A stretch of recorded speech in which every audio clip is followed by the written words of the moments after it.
Je vous salue dans le nom de notre Seigneur Jésus-Christ. Que notre Dieu soit richement béni.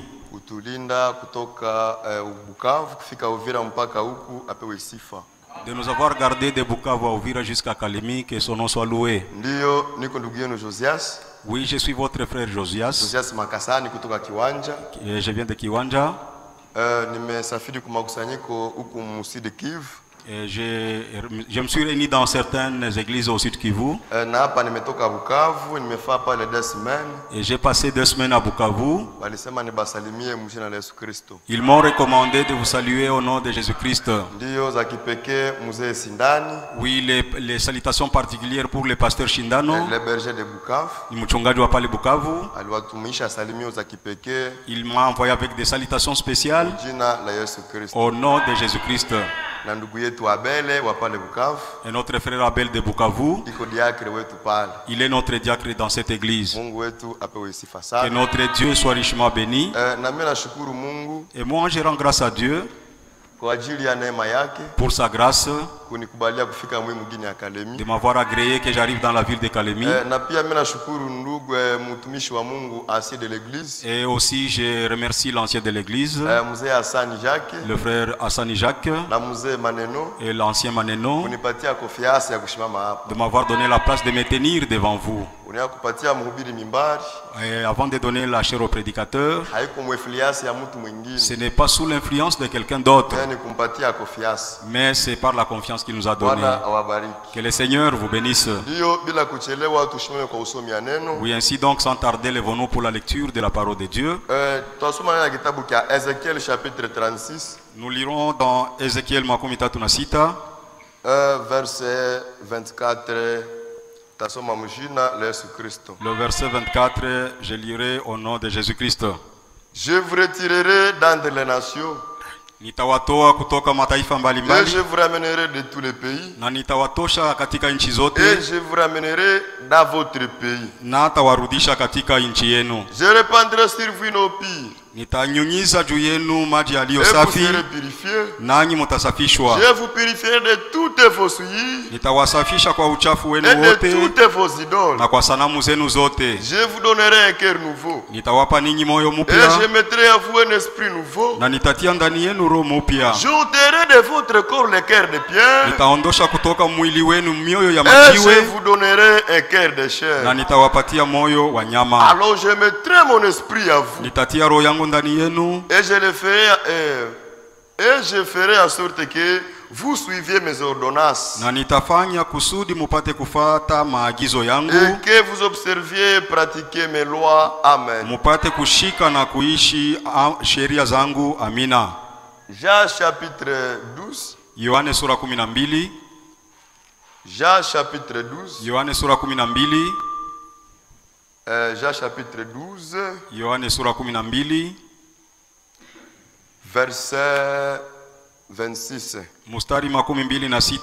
Si quelqu'un me sert, Kama mtu akinitumikia, qu'il me suive. anifate, Et là où je suis, na pale nilipo là aussi sera mon serviteur. naye mtumishi wangu Et atakuwa. si quelqu'un me sert, Na kama mtu akinitumikia, le Père l'honorera. Amen. Baba atamheshimu. Amina. Bwana wetu Yesu Kristo. Notre Seigneur Jésus-Christ, Mioyo yetu inajaa furaha sana nos cœurs sont pleins de joie kufika mpresence yako. d'être arrivés dans ta présence. Watu wengi Nous sommes nombreux. walikombattre Il y a ceux qui ont combattu juu waone siku ya leo, pour qu'ils voient la journée d'aujourd'hui, ilishindikana mais kwao. cela leur a été impossible. Siye kuiona Mais quand nous l'avons vu, iko juu ya neema yako. c'est par ta grâce. C'est pourquoi tunasema merci. Na ndio sababu nous disons merci. Bwana wetu Yesu Kristo. Notre Seigneur Jésus-Christ, Tunakushukuru kwa neema yako. nous te disons merci pour ta grâce. Umetuitikia tufike mpresence yako. Tu nous as agréé que nous soyons dans ta présence. Umetupatia nguvu Et donne-nous de la force ya kuabandone tout.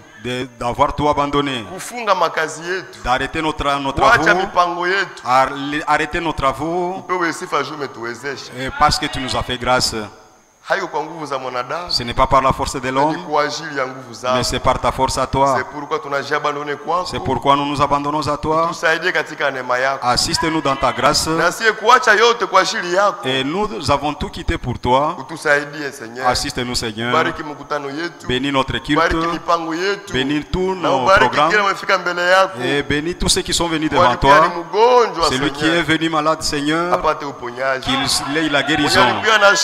Celui qui est venu avec un problème, qu'il le tourmente au Seigneur, qu'il ait une solution devant toi, que tu sois la solution pour lui. Nous nous abandonnons entre tes mains, Seigneur Dieu Tout-Puissant.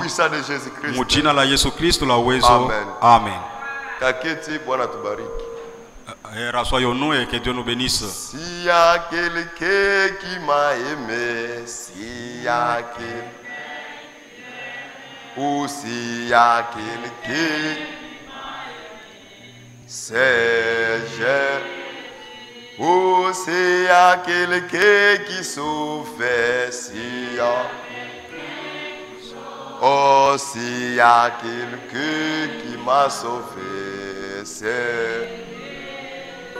Ou s'il y a quelqu'un qui pardonne, s'il y a quelqu'un pardonne. Ou s'il y a quelqu'un qui pardonne, c'est Jésus. Bwana awabariki. Que le Seigneur vous bénisse. Sijua ke kuimba kwa siko muimbaji. Je ne sais pas chanter parce que je ne suis pas choriste. Et c'est pourquoi je ne peux pas vous faire bien chanter.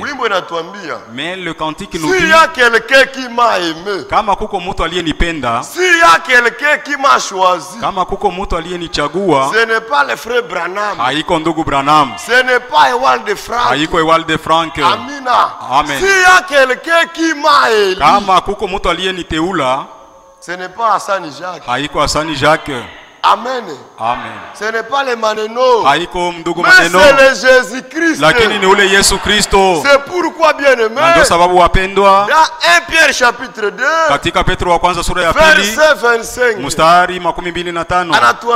il nous dit, vous étiez comme des brebis errantes. Amen. Amen. Vous étiez comme des brebis errantes. Mais maintenant, vous êtes retournés. Munarudia. Nous étions comme. Tulikuwaka kama. Amina. Amen. Nous n'étions pas perdus, mais nous étions comme des perdus. Mais nous n'étions pas perdus. Amina. Amen. Vous étiez comme des brebis errantes. Vous êtes retournés vers les bergers et les gardiens de vos âmes. Celui qui est le gardien de nos âmes. Ce n'est pas Ewald de Frank. Ce n'est pas le prophète Branham. Mais c'est Jésus-Christ. C'est pourquoi David akatuambia, le Seigneur c'est le mon berger. Asema Bwana peke yake ni mchungaji wangu. Na ndio sababu je ne crains aucun mal. Siogopi mabaya hata moja. Amen. Amen. C'est le Seigneur Bwana tu qui est notre berger. Aliye mchungaji wetu. Et c'est pourquoi na ndio sababu je ne crains aucun mal. Siogopi mabaya hata moja. Amen. Amen. Il me dirige ananiongoza katika maji matulivu. Même si je passe, hata kama nikipita, oh là là, il peut arriver que la mort me saisisse. Il peut arriver ma soeur, que la mort te saisisse, ou que ton temps arrive à sa fin. Mais David a dit, même si je passe hata kama nikipita dans la vallée de l'ombre de la mort, chini ya kimvuli cha bonde ya mauti, mule sitaogopa mabaya yoyote, kwa maana ninajua ya kama Bwana Mwokozi atakuwa pale pamoja nami. Amen. Amen. Même la mort, hata kifo, cela ne nous sépare pas de l'amour de Christ. Hata kifo, ne nous sépare pas du choix de Dieu. Amina. S'il y a quelqu'un qui m'a aimé, kama kuko mtu aliyenipenda, s'il y a quelqu'un qui m'a pardonné, kama kuko mtu aliyenisamehe, s'il y a quelqu'un qui m'a élu, kama kuko mtu aliyeniteula, ce n'est pas le prophète Branham, haiko nabii Branham, ce n'est pas le prophète Paul, haiko nabii ce Paulo, n'est pas le prophète Wesley, haiko nabii Wesley, lakini ni Yesu Kristo. Amen. Amina. Amen. Amina. Par son amour, kupitia mapendo yake naokolewa. Par son amour, kwa mapendo yake tunakombolewa. Par son amour, kupitia mapendo yake tunasamehewa. Et par son amour, na kupitia mapendo yake tutaenda pia mbinguni.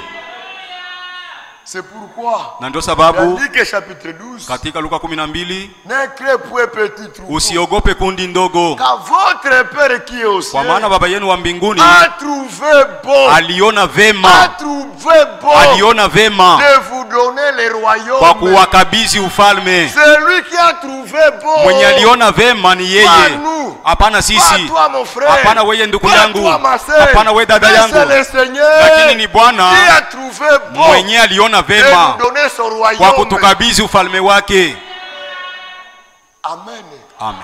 C'est pourquoi na ndio sababu il nous a appelés, alituita, il nous a élis, alituteula. Après son élection, kisha kututeula kwake akatufunua, il nous a révélé, akatufunua, akatufunulia ya ile njia ya ukweli, akatufunulia mpango ya njia ya ukweli. Il nous révéla le plan du salut de vérité.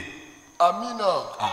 C'est pourquoi bien-aimés, na ndio sababu wapendwa, tunaishi, nous vivons, tuko na assurance ya ukombozi yetu, et nous avons l'assurance de notre rachat. Tunaishi, nous vivons, na uko na assurance, et vous êtes rassurés. Si ça arrive, mimi nafikia kukufa, et quand la mort m'arrive, mais je ne suis plus destiné à la perdition. L'Écriture nous dit, car Dieu a tant aimé le monde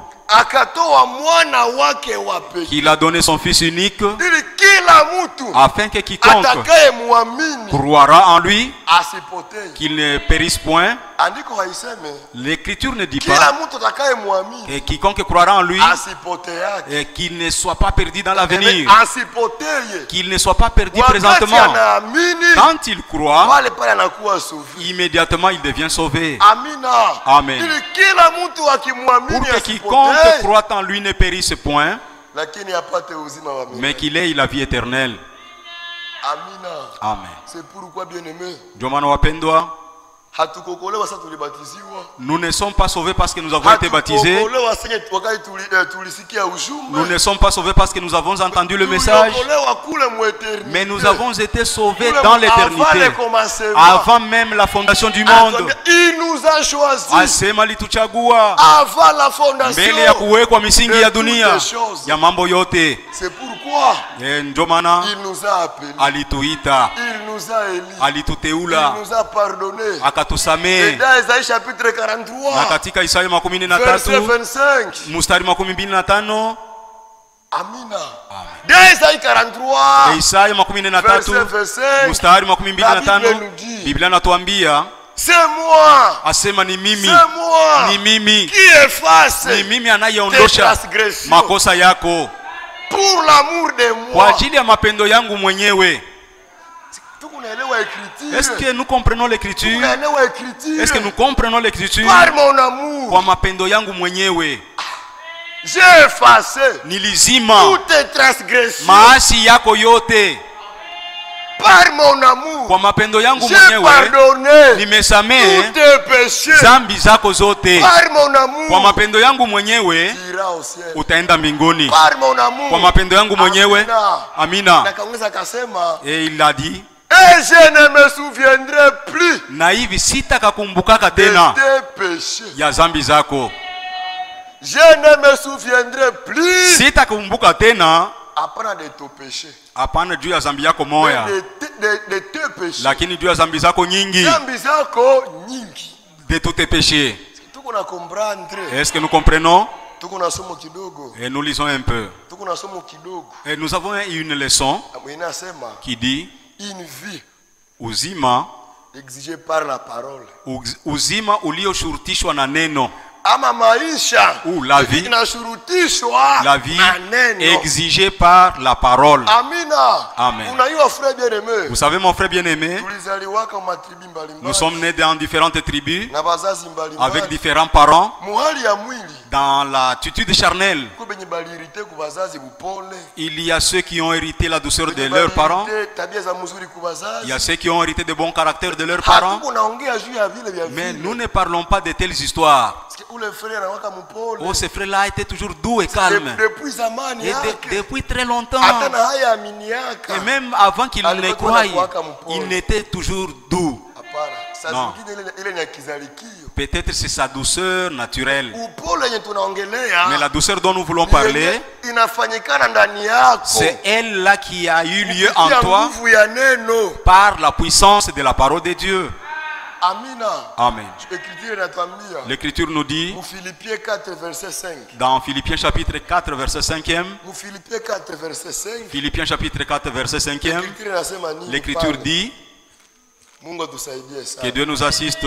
Philippiens chapitre 4 verset 5. Verset 5e. L'Écriture dit ceci. Philippiens 4 5. Wa Philippi sura ya 4. Que votre douceur soit connu de tous les hommes. Na ujulikane na watu wote. Car le Seigneur est proche. Kwa maana Bwana ni karibu. Que votre douceur upole wenu soit connu ujulikane par tous les hommes. Na watu wote. Car le Seigneur kwa maana Bwana est proche. Yu karibu. Vous savez, frère bien-aimé, il y a une douceur qui est différente. Il y a différence entre la douceur na uoga. Quelqu'un mutu wa oga, et il est comme cela. Donc l'attitude de la timidité, elle cherche à ressembler à la douceur. Mais la timidité n'est pas la douceur. Mais au lieu de la douceur, il y a maintenant la timidité. Ce sont deux choses différentes. Alors il est demandé de la douceur que Dieu lui-même a mise dans l'homme par la puissance de la parole de Dieu. Amen. Que Dieu nous assiste. Il y a des gens, frères. Donc son aspect physique, il paraît pour un doux, mais en lui-même c'est un homme colérique. C'est comme un démon. Mais par le dehors, vraiment par sa façon de parler, c'est comme un ange. Et si c'est cette sœur pouvait être mariée par le tel frère. Non, ça c'est l'aspect extérieur. Ce qui est interne, c'est ce qui est au problème. Il y a ceux qui sont du dehors doux. Il est comme un doux, alors qu'il est colérique. C'est la vérité. Il est ukweli. Ça c'est la vérité. La douceur dont nous parlons, c'est la douceur qui est donnée par la parole de Dieu. Cela transforme et produit dans ta vie. Grâce à Dieu. Ah, grâce à Dieu. Grâce à Dieu. C'est ainsi que je deviens comme cela. Mais autrefois, j'étais un mauvais type. Ça, c'est le bon témoignage. Et si c'était la douceur, les jeunes hommes riches, il pouvait être le premier à être sauvé. Même avant qu'il ne croie à la vérité, il s'est efforcé de vivre la loi.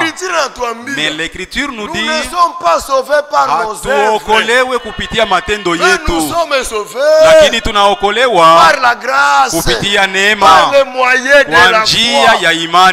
Nous ne sommes pas sauvés par nos prières. Hatuokolewi na maombi yetu. Nous ne sommes pas sauvés hatuokolewi par nos candiques, kupitia manyimbo zetu, nous sommes sauvés lakini tunaokolewa kwa neema yake Mungu, par les moyens kwa njia ya imani. Alors, cette foi de la vérité, cette vérité-là, elle va te créer une vie. Amen. Cette foi originale, cette véritable foi, elle va te créer une vie de la foi. Amen. Parce que quand Marie, elle a cru à la parole de Dieu, et dans la bouche de l'ange, cette parole-là, donc cette prédication-là, et cela a produit un résultat.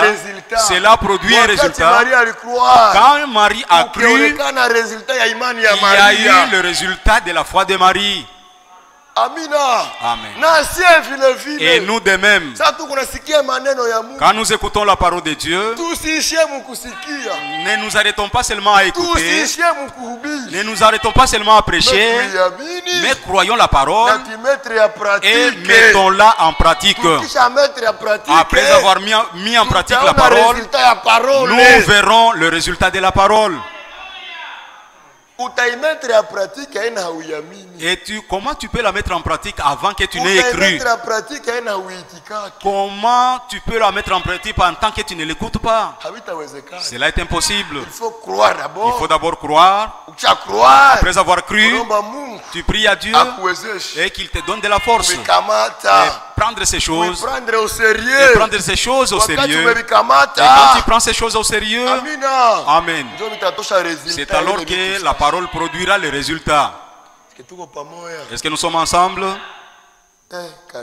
Oh Kalemi, un endroit vraiment chaleureux. Vous êtes vraiment terrible. Quand vous êtes en train de suer pendant que vous ne prêchez pas. Moi ici c'est Adjab. Que Dieu nous assiste. Oui, les climats diffèrent. Oui, bien-aimé. Entrons dans notre lecture d'Ézéchiel. Sura makumi tatu na sita mstari makumi mbili na nne. Ndiyo mpendwa, vous pouvez lire. Ézéchiel 36. Ézéchiel makumi tatu na sita.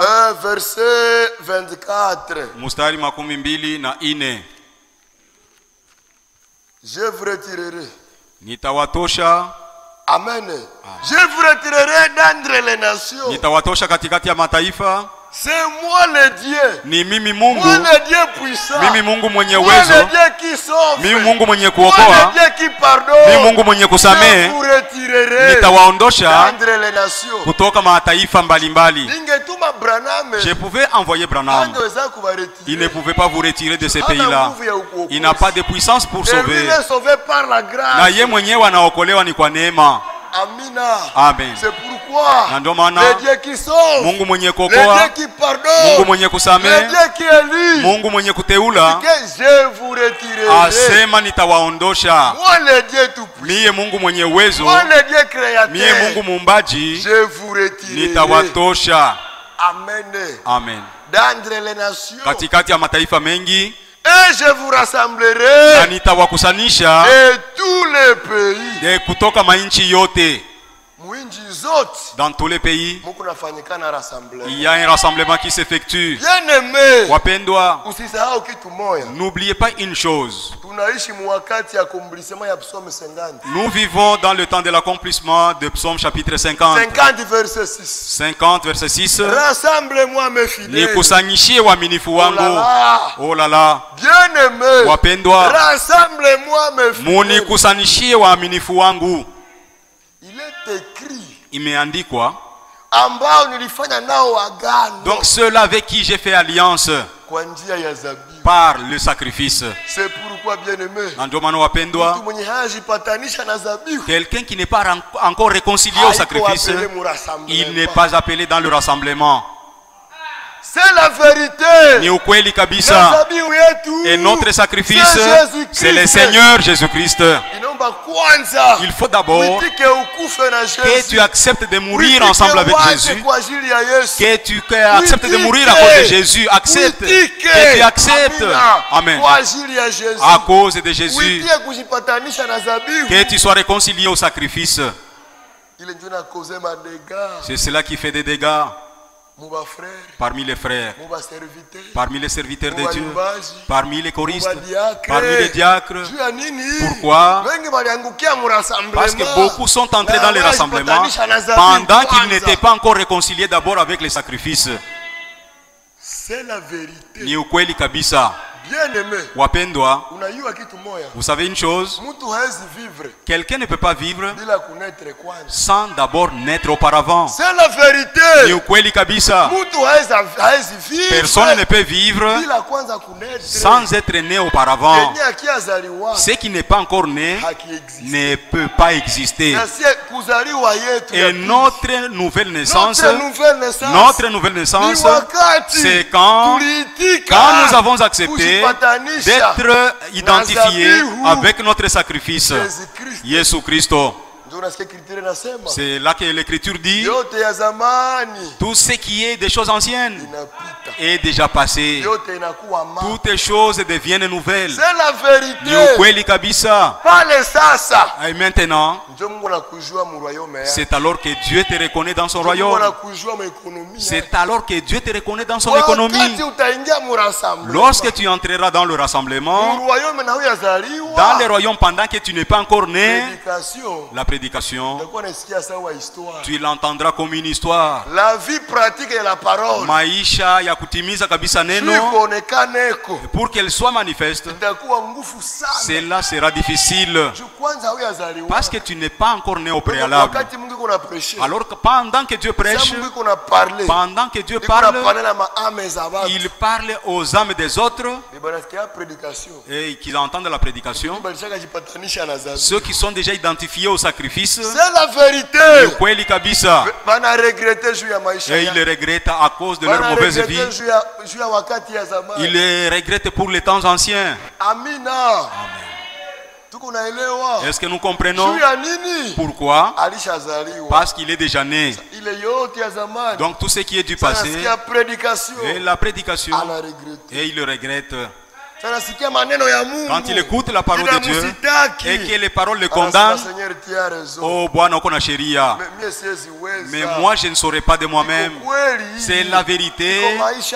Oui, c'est ma vie. Oui, des choses que je ne fais pas. Mais toi, donne-moi la force. Amen. Hébreu. Waibrania 13. Ne perdez pas l'endroit où nous avons lu en Ézéchiel.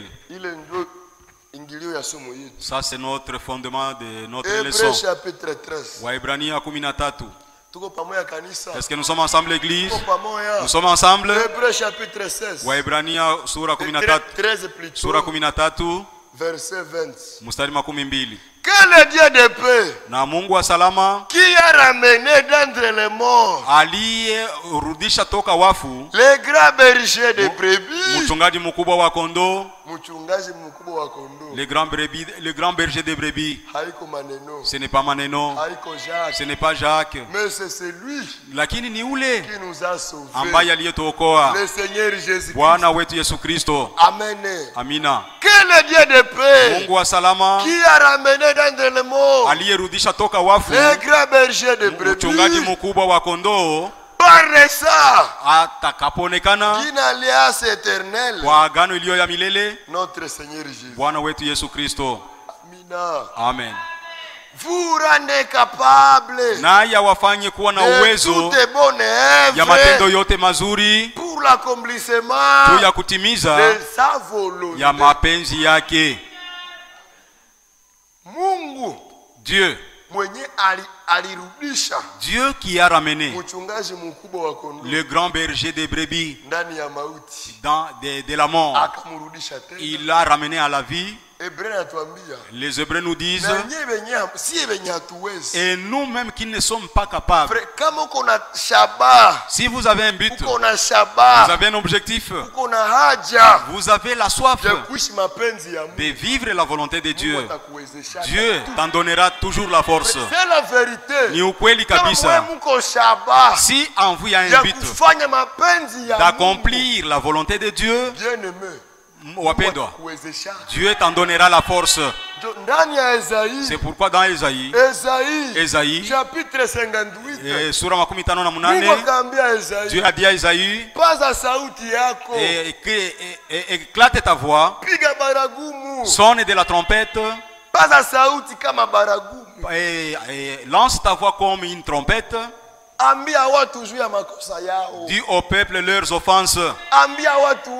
Dis à mon peuple à cause de leurs offenses. Car c'est qu'il a, c'est qui ont le désir de me chercher. Amina. Amen. Donc dans mon peuple, wapendwa,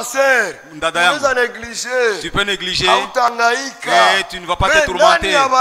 Mais dans les élus, Dieu dit qu'il y a un désir ardent de chercher Dieu, de chercher à accomplir la volonté de Dieu. C'est la vérité. Ni ukweli. Dieu qui a ramené les grands bergers, il dit que vous aussi, il vous en donnera la force. Amen. Et il vous donnera de la force. Il vous fera capable à cause pour que vous accomplissiez sa volonté. Que Dieu nous assiste, qu'il nous en donne la force, le véritable amour mutuel, qu'il nous donne de la force pour nous ramener dans ses voies. Alors Moïse, quand il est entré en esprit, il avait trouvé que le voyage était grand. Il a dit que le travail était pesant. Il a dit au Seigneur, kama kweli Bwana, j'ai trouvé grâce à tes kama nimepata neema kwa macho yako, connaître tes voies. Basi unijulishe njia zako. Amen. Amen. Moïse, colonne de feu. Moïse devant la colonne de feu. Donc il a rencontré Dieu face à face. Et cela ne l'a pas enorgueilli. Il a compris que si Dieu ne l'assistait pas dans son voyage, il ne saura jamais voyager. Maintenant toi, et parce que tu as déjà prié pour un sidatique qui est guéri, tu as prié pour un épileptique qui s'est levé, alors tu penses que tu es un enfant de Dieu. Non, ce n'est pas cela l'évidence. Et ce sont les autres aussi qui le font. Mais nous sommes les enfants de Dieu parce qu'il nous avait élus avant la fondation du monde. Ce n'est pas à cause des œuvres. Ce n'est pas pour des miracles. Amina. Amen. Que Dieu nous assiste. Ézéchiel, là où nous sommes. C'est là où nous sommes. C'est là où se trouve notre leçon. C'est là où nous lisons. Amina. Amen. Je vous rassemblerai de tous les pays. Et je vous ramènerai dans votre pays. Notre pays, ce n'est pas dans l'assemblée. Notre pays, ce n'est pas au Congo. Notre pays, ce n'est pas au Ouganda. Notre pays, c'est dans la parole restaurée. Amen. Notre pays, c'est dans la parole restaurée. Nous vivons au tas de restauration wakati wa kurudisha kila kitu ya kila kitu dans l'église de Dieu, katika kanisa lake Mungu. Wapendwa, l'église kanisa haiko hii sentier, ce n'est pas cet édifice. Kanisa ce sont les appelés à sortir, ni wale walioitwa watoke nje ya mie na weye, moi et toi. Si réellement tumetoka, si réellement nous sommes sortis, c'est nous qui sommes l'église. Maintenant wapendwa, nous avons une promesse. Église, kanisa, l'église a une promesse. Et Dieu vous restaurera tout ce qui a été dévolé par les Gélèques et les asiles. Amen. Amen. Et Dieu les restaurera. C'est pourquoi, bien aimé, nous vivons dans un temps où chaque chose dans l'église de Dieu, que cela soit conforme, que cela soit conforme à la parole. N'ayons pas l'habitude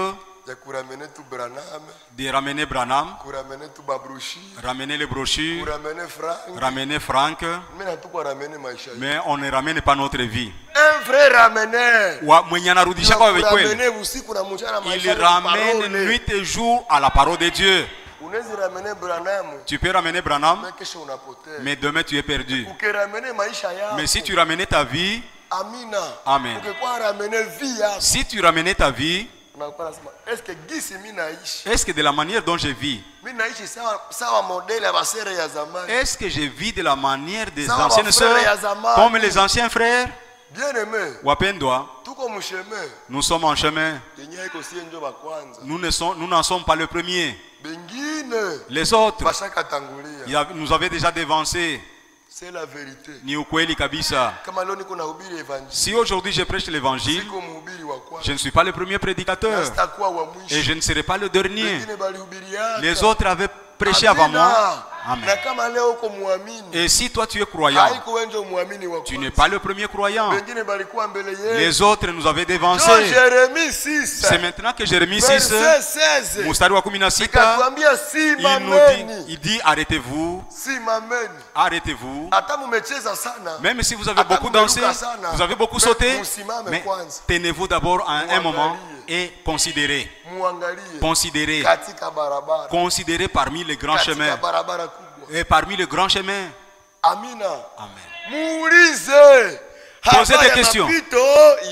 Posez la question sur les anciens sentiers. Les anciens sentiers. Et où étaient-ils? Les frères anciens qui ont servi Dieu de quelle manière? Les frères anciens, oh là là, comment ont-ils vécu? Comment se sont-ils rassemblés? Comment avaient-ils amour envers Dieu? Alors quand tu les cherches, tu les as trouvés. Et si tu ne les as pas encore parvenus, demande à Dieu. C'est la vérité. Ni ukweli kabisa. Dieu jugera le monde. Mungu atahukumu dunia par les témoins. Kupitia bashuhuda. Dieu jugera le monde. Mungu atahukumu dunia kupitia bashuhuda.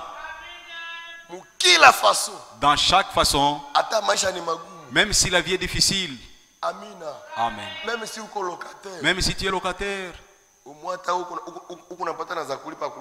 Mais du moins que tu as quand même quelque chose pour payer pour ton loyer. Mais notre frère Lazare, lakini ndugu yetu Lazaro, il est mort célibataire. Il avait même manqué de moyens pour se marier. Mais il était chrétien. Et il a vécu la parole de Dieu. Dans la pauvreté, il a servi son Dieu. Dans la disette, il a honoré Dieu. C'est pourquoi, bien-aimé, sers d'abord le Seigneur. Sers d'abord le Seigneur. Même dans ta disette, même dans ton abondance, sers d'abord Dieu. Quand Jésus, il est arrivé devant la mer, oh là là, et il était dans sa marche, il a rencontré Pierre. Ils étaient en train de tourner leur filet. Durant toute la nuit, ils n'avaient rien trouvé.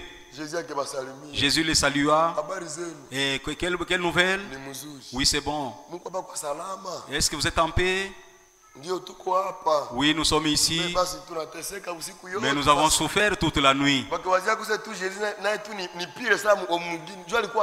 Donc ils pensaient que Jésus était comme un garçon comme Pierre et les autres. Peut-être ils pouvaient dire, vraiment notre vie, nous avons souffert gratuitement. Notre grand frère, parce qu'il était aussi jeune. Nous nous sommes fatigués durant toute la nuit.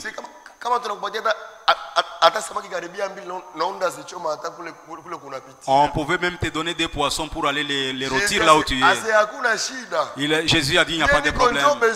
Moi j'ai besoin et que je puisse un peu prendre prendre votre barge ici. Est-ce que vous allez m'accepter? Pierre a dit non, il n'y a pas de problème. C'est moi qui suis le chef de cette barque. Jésus est entré dedans.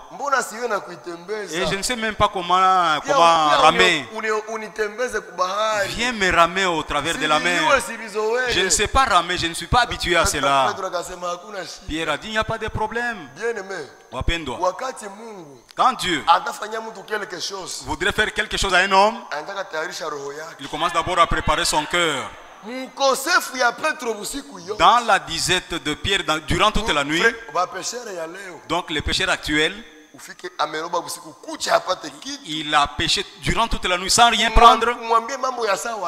Que tu lui racontes une histoire comme celle-là, il peut accepter au moins et qu'il te déchire les âmes parce qu'il est beaucoup colérique. La fatigue est en grande quantité. Mais Pierre avait accepté. Il a dit il n'a pas de problème. Il est entré dans la barque. Est-ce que nous comprenons? Jésus a dit non, non. Et il paraît que tu n'es pas il ne peut pas aller dans l'eau sans filet. Mais Jésus savait. Et quand il va me servir, et moi je vais le payer. Et il va me servir. Toute la fatigue de la nuit, il doit l'oublier maintenant.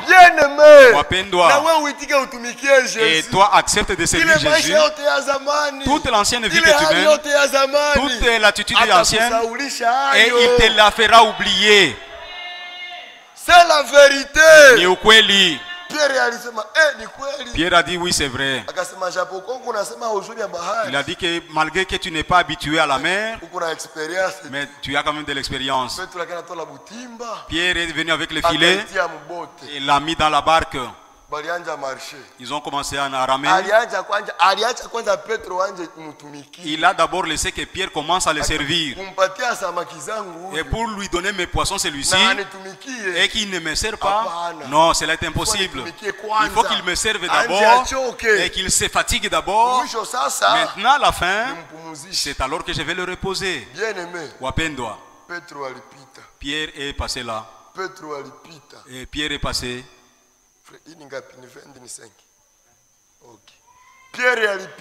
Et Pierre est passé. Il a ramé Jésus.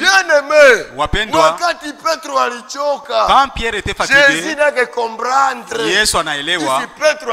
Et comme Pierre était fatigué, il a dit Pierre, maintenant, jette ton filet ici. Jette ton filet ici. Pierre a dit, Bwana, durant toute la nuit, à l'endroit où tu dis, nous y avons passé beaucoup de tours. Beaucoup de tours ont été passés et nous n'avons rien pris. Nous avons passé et repassé.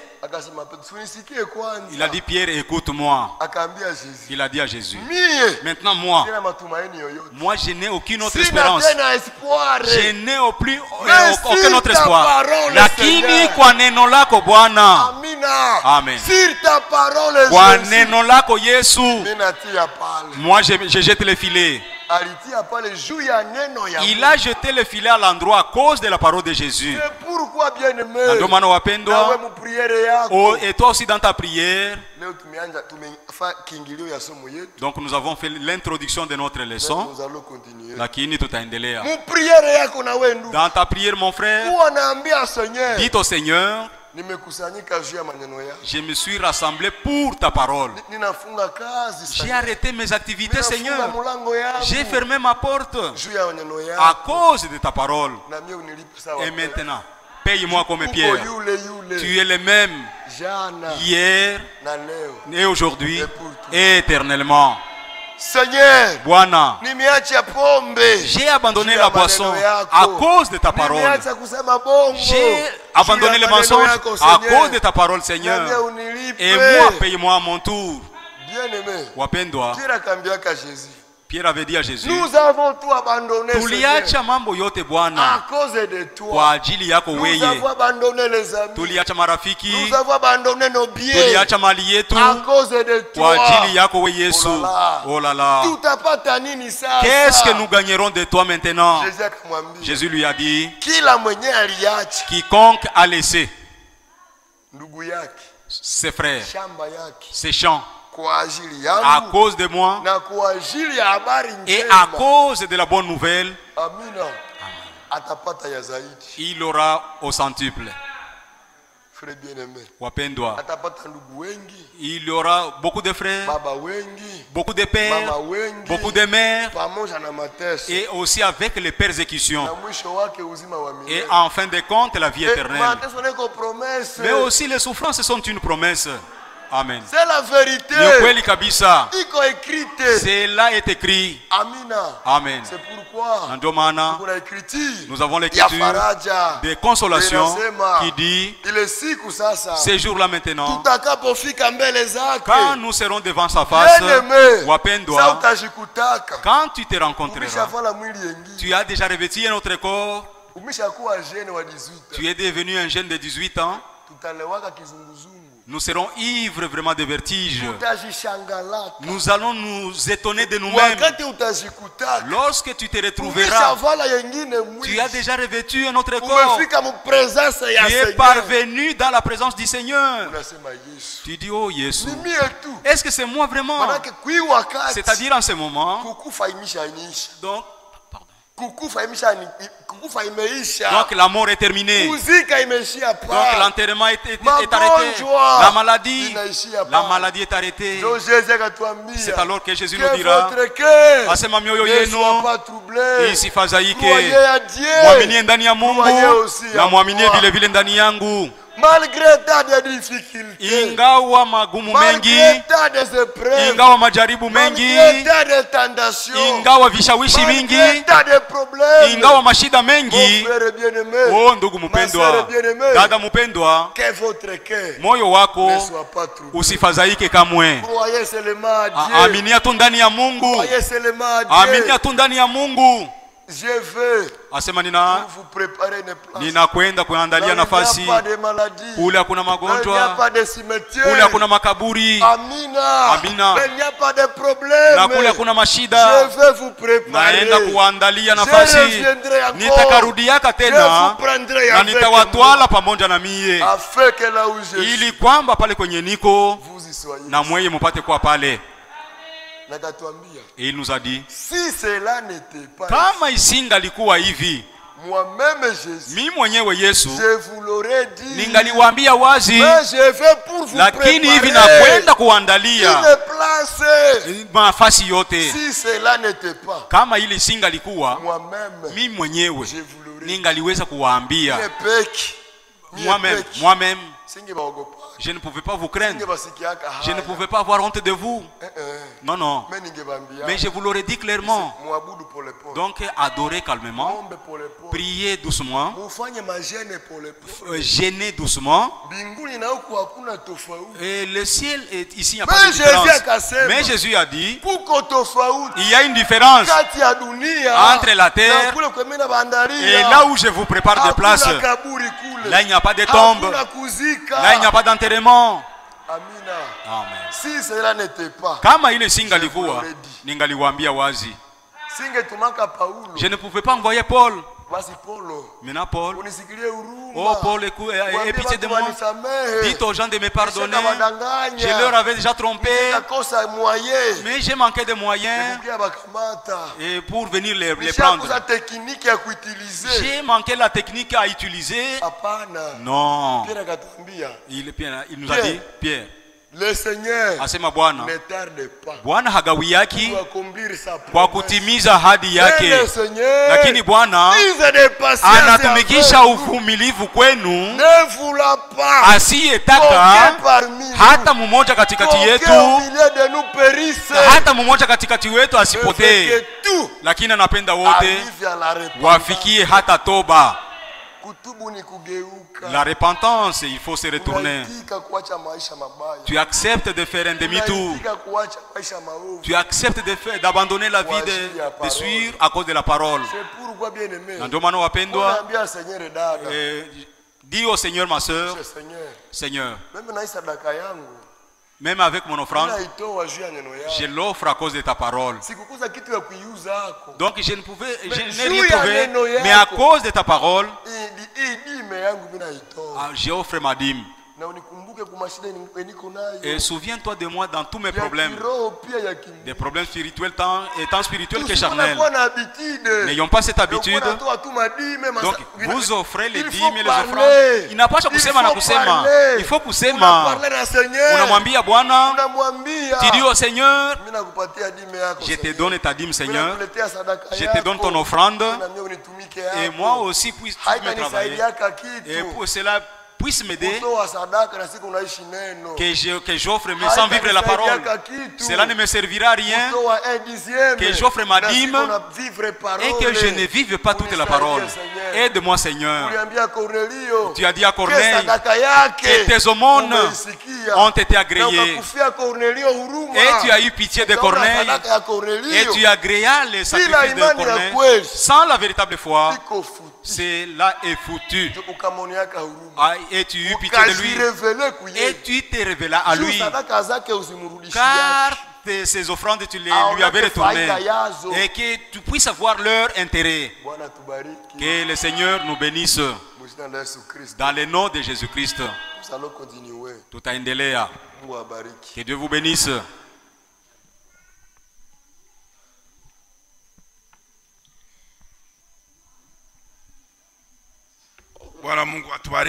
Que le Seigneur Dieu nous bénisse. C'est vrai, nous le remercions pour la parole de ce soir. N'oubliez pas le thème de la prédication. Une vie exigée par la parole. Maisha ile neno iko na shurtisha. Une vie exigée par la parole.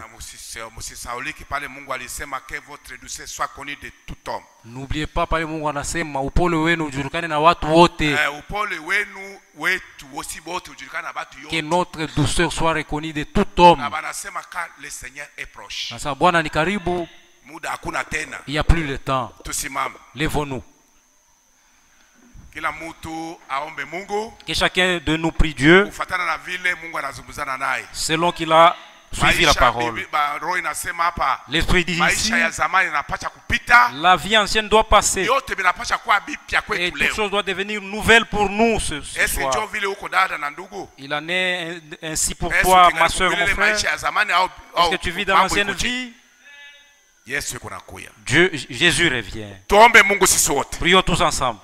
Le serviteur de Dieu, notre frère Ferdinand Kabongo, viendra prier.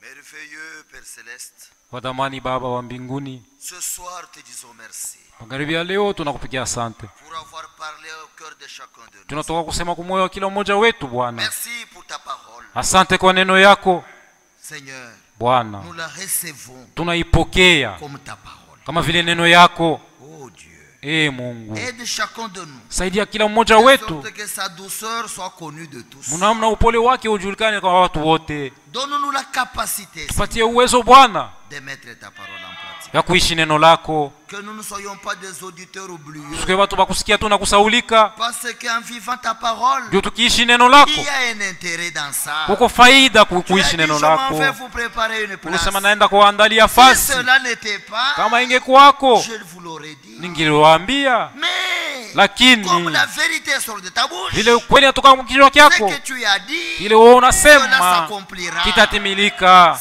Bwana, siku moja tutatoka kwa imani na kuishi. Utusaidie Bwana, tuishi juu yako. Utusaidie Bwana, tupate kujitia sana mu ufalme wako. Wakati yetu, maisha yetu yote kwe juu ya ufalme wako. Bariki neno yako ndani ya mioyo yetu. Bariki chombo uliotumikisha. Bariki kufikiri kwake. Bénis cette église de Kalemi. Bariki kanisa ya Kalemi. Bénis les anciens. Bariki wazee. Bénis tous ceux qui te servent d'une manière ou d'une autre dans cette église. Bariki wote kuna kutumikia namna hiyo wengine mu kanisa. Bénis tes hommes qui sont dans les champs de mission. Bariki watumishi wako wenye kupasha habari njema. Bariki Israeli taifa yako. Bénis la RDC notre pays. Rais Kongo nchi yetu. Pacifie l'est de notre pays. Ulete salama kule mashariki ya nchi yetu. Wewe ni akida wa salama. Utupatie salama yako. Watu wa dunia banashindwa. Natumaini yetu moyoni paka wewe. Hapa tunataka kutoka. Sindikiza kila mmoja wetu. Jibu kwa maombi ya kila mmoja wetu. Juu ya neno yako. Kila mmoja wewe anataka kuomba. Na utujibie tokea mbinguni. Upokee heshima. Upokee utukufu. Upokee ibada. Milele na milele. Jina la Yesu Kristo. Amina.